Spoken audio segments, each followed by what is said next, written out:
as far as the other situation, it's just so sad.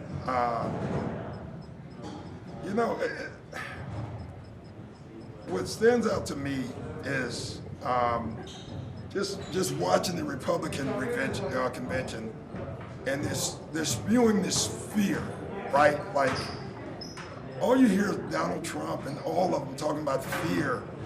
We're the ones getting killed. We're the ones getting shot. We're the ones that we're denied to live in certain communities. We've been hung. We've been shot. And all you do is keep hearing about fear. It's amazing why we keep loving this country, and this country does not love us back. And it's really so sad.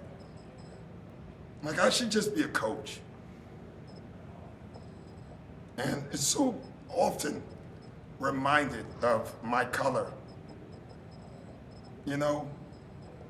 It's just really sad. We got to do better.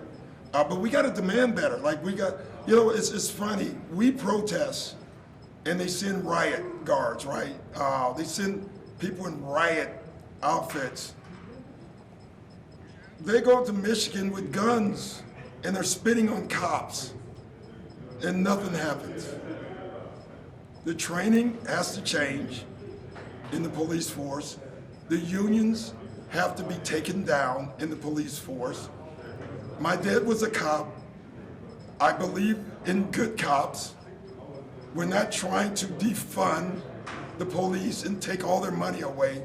We're trying to get them to protect us, just like they protect everybody else.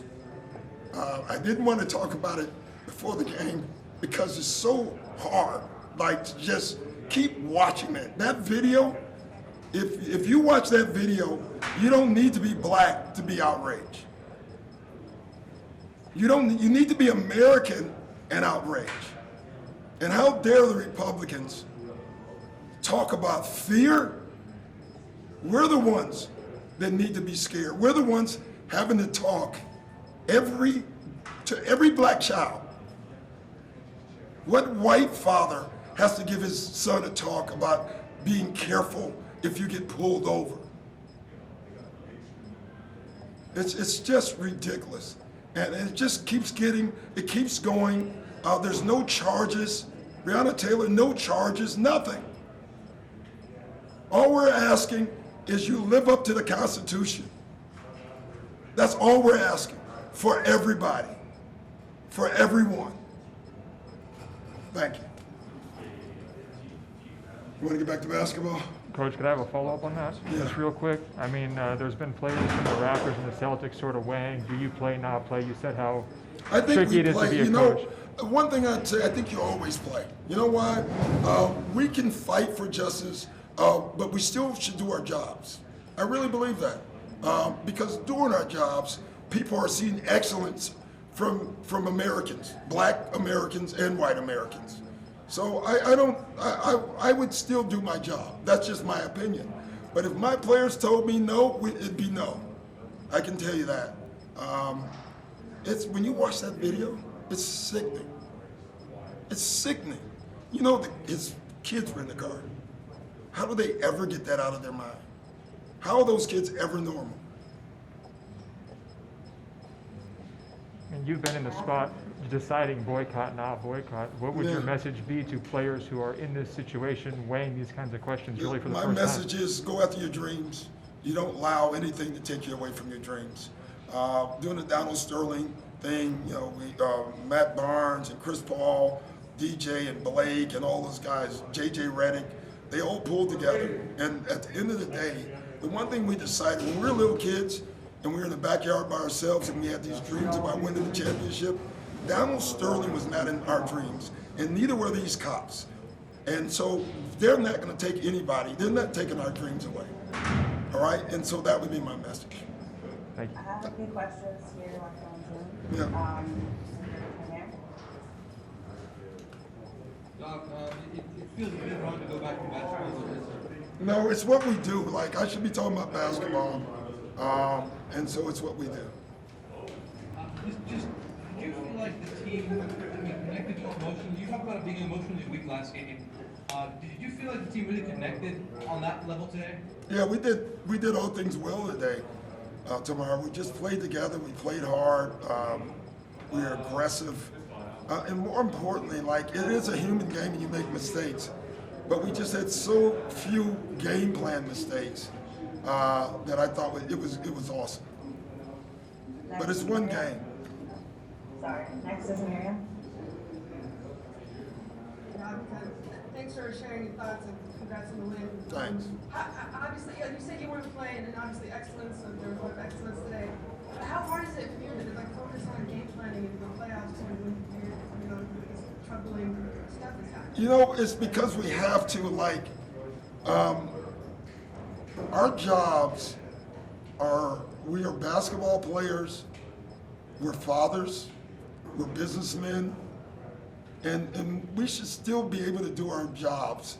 But it's hard sometimes. Like, today was hard. It really was for everybody, every team. But I still think, like, when we can't stop doing our jobs because it's what we do. And it allows us, honestly, 3 hours of solitude. Like, you know, it does. Once we're on stage, we can kind of get in our jobs and forget what's going on. You know, so I think that's it. Next is Dan. Hi, Doc. Kind of along the solitude lines, I think Trez played 5 minutes in the first quarter or something like that. He might only have 2 points, but the way you greeted him when he came out the court was a genuine, like, you seemed really happy with that stretch. Yeah. What did you like so much about that? And did you feel like he kind of finally looked a little bit sort of like himself? Yeah, I told him I was proud of him because I think he had 2 points, right? But he made a difference. And I think, you know, Trez is still young, right? And so when you come back, you're not in great shape. I think you put so much pressure on scoring that you forget who you are. And Trez is an energy player that can score points, that can do everything. And, you know, he just needed that. So I was just happy that he helped our team without scoring. And that's what I was telling him. Cam. Hey, Coach, I appreciate that passion and energy that you just conveyed there, and I think that's what your players played with tonight that helped you guys to get that big win. I would like to ask you, Doc, if you could expound on when you had to first have that conversation with your son about driving, being safe, and kind of getting to it with the law that, as you mentioned, some other people don't have to have that conversation. Can you touch on that for a moment? Yeah, basically when they get their driver's license, all of them, you know. And you know, I have an adopted child. You know, you just share with them. Be careful. Show your hands. Be respectful. You know, it's funny though. Even through that, sometimes you still get shot. So I don't know. It's just really tough. Thanks for watching ESPN on YouTube. For live streaming sports and premium content, subscribe to ESPN+.